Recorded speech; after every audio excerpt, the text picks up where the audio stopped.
guys ever wondered exactly what it's like being an industrial electrician, well, here's your chance. Nothing is set in stone and nothing is straightforward. So I'm about 6 hours in on this troubleshooting call about a scissor lift that did not want to lift. So the first place I started was the bucket control panel. And if you notice right here on this e-stop, it looks like it's getting power, but it had 0 operation. Then the next place I checked was the control panel from down below, since you can control this lift from below, only lifting and lowering functions. And there we had 100% function. So I did the usual song and dance looking for loose wires or bad connections. And you couldn't really see nothing that stuck out. Then I grabbed a voltmeter and I checked voltage, and everything checked out at 24 volts. So then I took my own advice and I went straight to the source, where I always start at the source. And that's when I noticed that this cable right here used to have a fuse right here, 300 amp. And there's the fuse element right there.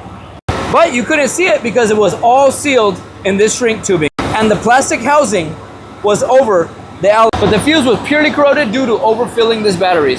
This fuse had barely been making a connection. It was a small enough connection to give you a voltage reading, but not a large enough connection to run current. So I bypassed the fuse for the time being. And I was thinking, oh boy, let me test it out, and I think I'm gonna be golden. So the quickest indicator to determine if you have power is to just honk the horn.